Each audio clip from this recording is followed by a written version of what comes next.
Bonjour, j'espère que vous allez bien. Je vous propose un pain cocotte au jus de bissap, fait maison, digne d'un boulanger vous-même quand vous regardez. Alors, on part pour la recette. Si vous voulez également réaliser cela, vous aurez besoin de 500 g de farine, 350 ml d'eau tiède. Alors, moi, j'ai pris l'eau du bissap. J'avais fait du bissap et il me restait des feuilles que j'ai mélangées avec de l'eau, et donc j'ai pris cette eau pour faire mon pain. Vous pouvez bien sûr mettre juste de l'eau simple et 8 g de sel, un sachet de levure boulangère. Alors il faudra éviter que votre sel et votre levure se mélangent. Voilà, dans un premier temps j'ai mis la farine, j'ai mis la levure et après j'ai versé l'eau. Je mélange très bien. Une fois le premier mélange fait, à ce moment j'ajoute le sel. À chaque fois, je mouillais ma main avec un peu d'eau tiède pour pouvoir travailler ma pâte, pour qu'elle soit un peu plus souple. Et voilà, une fois j'ai tout mélangé, on filme la pâte. J'ai mis juste un peu de farine, on la filme, on couvre et on laisse reposer minimum 1 heure. Bien sûr, vous pouvez la faire la veille pour cuisiner le lendemain, mais moi, généralement, ce genre type de pain, je le fais express, donc ça ne fait même pas 2 heures. Et voilà, une fois la pâte est prête, on farine notre plan de travail et on dépose notre pâte et on viendra former une boule. L'avantage de faire un pain cocotte, c'est que votre pain il cuira à l'étouffée, donc vous n'aurez pas besoin de mettre de l'eau dans votre bac à lèche frite dans votre four. Vous aurez juste besoin d'une cocotte à mettre au four.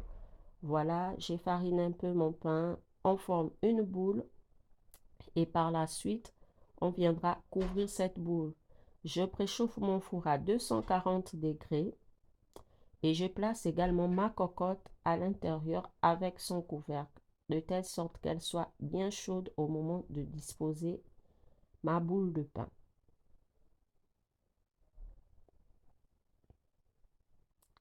Voilà, je dispose tout sur un papier cuisson.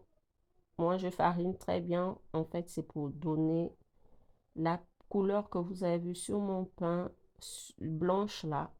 C'est pourquoi je mets de la farine. Donc, j'ai saupoudré un peu de farine par-dessus encore.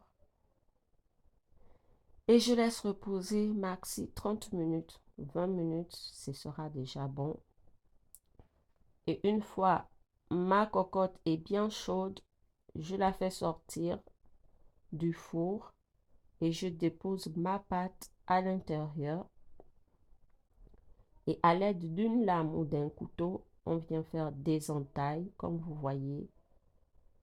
Vous pouvez faire des bons dessins. Alors, si vous voulez faire des très beaux dessins, l'idéal, c'est de laisser votre pâte sur le plan de travail et de pouvoir inciser.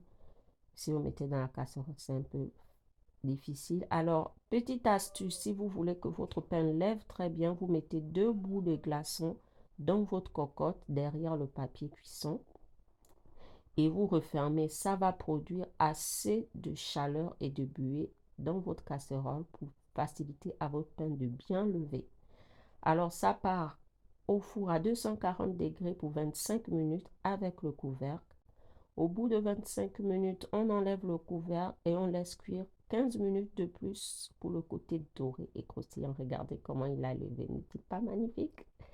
Je vous dis que c'est un pain digne d'un boulanger. Même vous-même, regardez un peu l'histoire. Alors, très bon pain pour tartiner, pour accompagner vos sauces. Comme on dit en France, vous saucez. Alors, regardez l'intérieur. Je ne me suis pas gênée, hein. J'ai tartiné de bon fromage. Regardez-moi ça.